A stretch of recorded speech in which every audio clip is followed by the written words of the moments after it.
नमस्कार दोस्तों, welcome back. आप देख रहे हैं कॉफी सुमी जैन। दोस्तों, मेरी बात जो है आप सुनते नहीं हैं। मैंने पहले बोला था आपको, इसे बेल मिल जाएगी। ये कमीने को, केजरीवाल को बेल मिल गई। अब ये दोबारा से सुप्रीम कोर्ट में चला गया है क्योंकि वो छुट्टियों पे जाने वाले हैं और इसकी भी जो रिमांड है वो खत्म होने वाली है 1 तारीख को। 2 को इसको सरेंडर करना था। इसने वहां पर एप्लीकेशन डाल दी कि मेरी हेल्थ ठीक नहीं है, मुझे कुछ टेस्ट करवाने हैं और मेरा थका हुआ हूँ मैं, तो इसलिए मुझे 7 दिन की जो रिमांड है उसको एक्सटेंड किया जाए। और पूरी उम्मीद है कि हमारे यही ढोलकियां सुप्रीम कोर्ट वाली वो मान भी जाएंगी कि यार, जहां पर हमने पहले पैसे लेकर इसे बेल दे दी थी, थोड़े से और पैसे मिल रहे हैं तो बेल दे देते हैं। 7 दिन में कौन सा आग लगने वाली है। और इसको टेस्ट देने के लिए, टेस्ट देना नहीं, टेस्ट इसके करवाने के लिए इसे बेल की एक्सटेंशन दे दी जाएगी।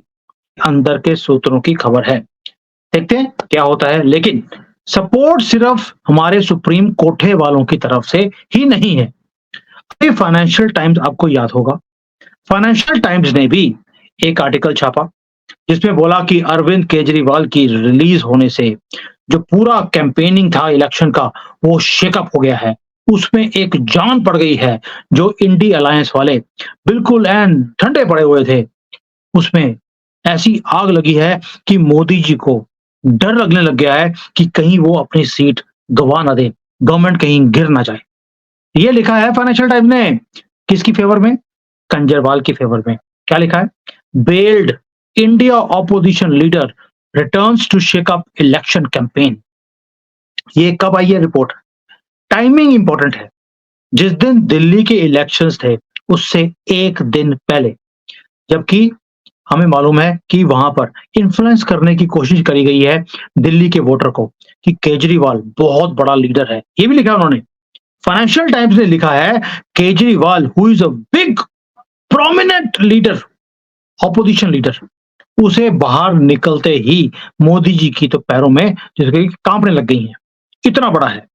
साथ में ये भी लिख दिया कि केजरीवाल जो रैलीज हैं, कैंपेन्स हैं, वो कर रहा है और करने के साथ-साथ वो जैसे एक पावर होती है पीछे इंडिया अलायंस के अंदर, उसने वो करनी शुरू कर दी जो राहुल गांधी नहीं कर पा रहा था।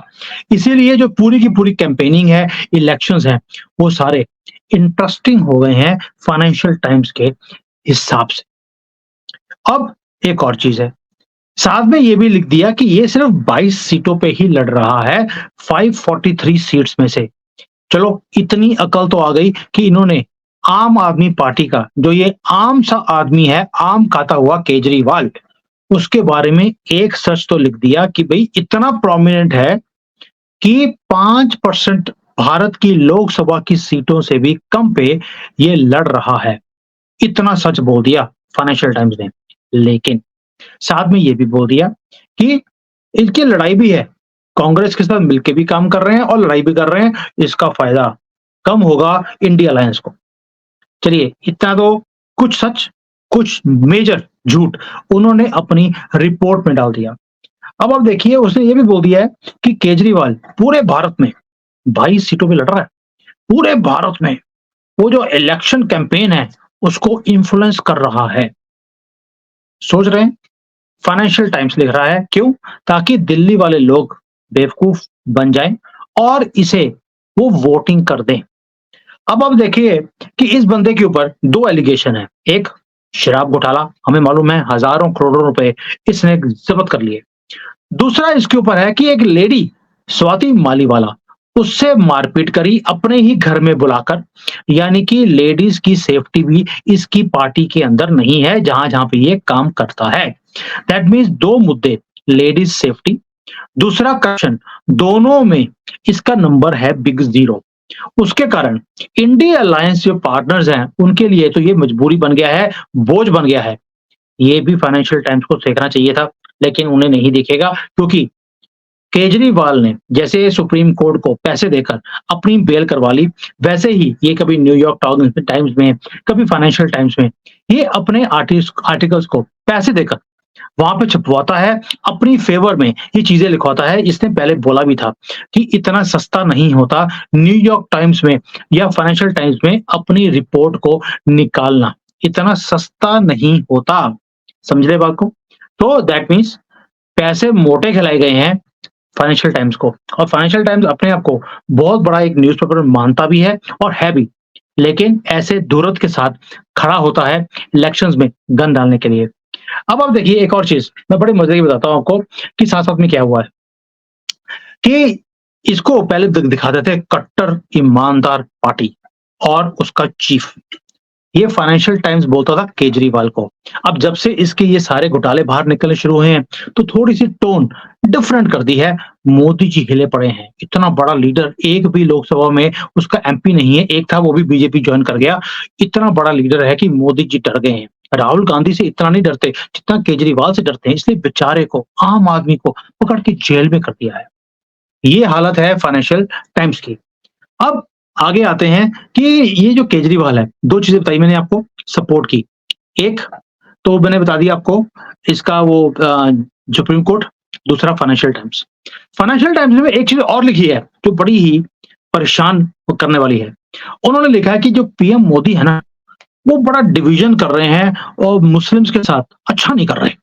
फाइनेंशियल टाइम्स बोल रहा है। यानी कि कांग्रेस का मैनिफेस्टो हिंदुओं के खिलाफ है, उसके बारे में कुछ नहीं लिखा। लेकिन मोदी जी सबका साथ, सबका विकास की बात करते हैं, सभी को इक्वल हर एक चीज़ दी है। कांग्रेस के घटिया मैनिफेस्टो की तरह नहीं है, फिर भी वो मोदी जी को बोल रहे हैं माइनॉरिटीज़ के साथ, मुस्लिम माइनॉरिटीज़ के साथ मोदी जी ठीक नहीं कर रहे। ठीक है? अगर आप ऐसा ही लगता था, जो स्वाति मालीवाल के साथ केजरीवाल ने किया, उसके ऊपर भी बोल देते मिस्टर एफटी। एफटी का मतलब मुझे लगता है फट्टू होता है ना जो, ये फाइनेंशियल टाइम्स नहीं है, फट्टू टाइम्स है ये। अब आप सोच के देखिए, साथ में वो ना केजरीवाल की चुन-चुन के चीज़ों को निकाल-निकाल के पोस्ट करता है अपने आर्टिकल में। ये भी लिख दिया कि केजरीवाल तो लोगों से पूछता है कि मेरा कसूर क्या है? मैंने इतने अच्छे स्कूल बनाए, इतने अच्छे हॉस्पिटल बनाए, जो कि जिसमें मैंने 1200 करोड़ रुपए लिए थे हॉस्पिटल बनाने के लिए। जब वहाँ पे जाया गया, तो वहाँ पर मेन गेट भी नहीं था, एक सिर्फ पट्टी लगी हुई थी, जिसके ऊपर लिखा था इनॉग्रेटेड बाय केजरीवाल। 1200 करोड़ रुपए ये खा गया। हॉस्पिटल नाम की चीज़ भी नहीं है कहीं भी। वो सिर्फ पट्टी जो है वो 1200 करोड़ रुपए की थी। नहीं बोला, सिर्फ ये बता दिया कि इतना बढ़िया काम कर रहा है। साथ में कोई जिहादी, वही मोहम्मद जिसका नाम होगा, जिहादी ही हो सकता है, क्योंकि शुरुआत ही मोहम्मद से हुई थी, वो भी जिहादी ही था। उसके साथ में एक वोट लिख दी कि दिल्ली में एक वोटर है मोहम्मद। उससे जब बात करी, उन्होंने बोला कि जो भारत के लोग हैं, वो मोदी से बहुत ज़्यादा दुखी हैं और वो चाहते हैं पूरा भारत, यानी कि एक मोहम्मद पूरे भारत के लिए बोल रहा है, और फाइनेंशियल टाइम्स उसको छाप भी रहा है कि पूरा भारत अब चेंज चाहता है, क्योंकि इन्होंने जीना हराम कर दिया है मोहम्मद का। क्योंकि मोहम्मद को चाहिए सिर्फ फ्री पास, पत्थरबाजी करना, चाकू चलाना, लड़कियों को उठा के लेके जाना, तो मोहम्मद को ये चीजें अच्छी लगती हैं। मोदी जी ने उन चीजों के ऊपर रोक लगा दी है, और मोहम्मद की पूरी जो टीम है, उनके ऊपर बुलडोजर चलाया हुआ है, इसलिए इनका जीना, मोहम्मद एंड पार्टी का जीना हराम हुआ रहा है भारत में। तो इसलिए वो मोहम्मद बोल रहा है फाइनेंशियल टाइम्स को कि मोदी जी को हटाना जरूरी है, पूरा भारत दुखी है। ये फाइनेंशियल टाइम्स की रिपोर्टिंग है, और फिर ये बोलते हैं कि हम बहुत बड़े लिबरंडुओं के बहुत बड़े न्यूज़पेपर हैं।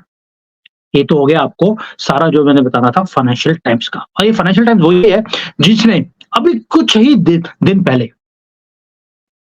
पहले बोल रहा हूँ, लेस देन 7 डेज़, अदानी के ऊपर एक एलिगेशन लगा दिया कि अदानी जो कोयला होता है उसका स्कैम कर रहा है। घटिया क्वालिटी का जो कोयला है, वो हायर रेट पे वो गवर्नमेंट को बेच रहा है और पैसे कमा रहा है।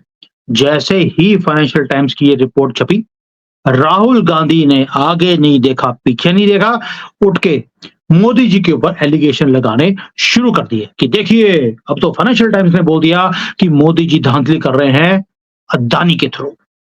और अगले दिन पता लगा कि जो ये एलिगेशन फाइनेंशियल टाइम्स ने लगाया था, ये रिपोर्ट पुरानी है।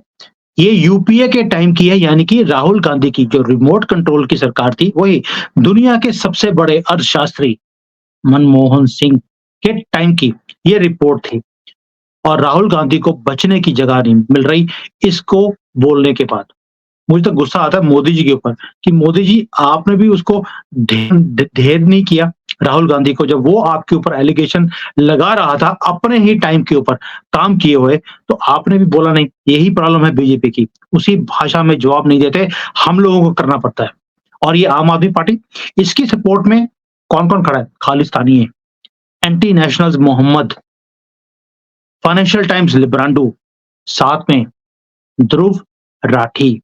ध्रुव राठी ने भी एक वीडियो बना दिया, किसके ऊपर? मालीवाल के ऊपर, और पूरा क्लीन चिट दिया है केजरीवाल को, जैसे कि सुप्रीम कोर्ट का लीडर वही हो। और उसने बोल दिया कि मालीवाल गलत बोल रही है, झूठ बोल रही है। मालीवाल ने भी आके बताया कि भई एक चीज़ बताइए, तुमने ये नहीं बताया कि विभव कुमार ने मुझे मारा है, नहीं कवर किया।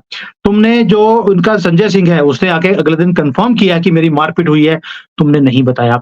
हॉस्पिटल की रिपोर्ट है एम्स की कि मेरे ऊपर मारपीट हुई है, वो भी ध्रुव टट्टी ने कोई भी चीज़ को कवर नहीं किया। वन साइडेड रिपोर्ट बना दी, वीडियो बना दी और मालीवाल को टारगेट किया। उससे हुआ क्या? मालीवाल को थ्रेट्स मिल रही हैं आम आदमी पार्टी की तरफ से, ध्रुव राठी के जो गुंडे हैं उनकी तरफ से, और जितने भी पूरा इकोसिस्टम है आम आदमी पार्टी का, वो सभी उसको रेप किया। अब बोल रहे तेरा रेप करेंगे, तेरा खून कर देंगे, क्योंकि तुमने जो सारी दुकानदारी है, इसको एक्सपोज़ किया है केजरीवाल के। अब आप सोच के देखिए, खालिस्तानी है एक तरफ, लिब्रांडो एक तरफ, फाइनेंशियल टाइम्स एक तरफ, और ऊपर से ध्रुव राठी जैसा इतना बड़ा पत्रकार, उसने भी आकर एलिगेशन लगाने शुरू कर दिए, और पूरी की पूरी पार्टी, आम आदमी पार्टी जो है, वो मालीवाल के पीछे पड़ गई है कि तेरी हिम्मत कैसे हुई और तुझे छोड़ेंगे नहीं। दोस्तों, ये है इनकी असलियत, ये है इनका इकोसिस्टम।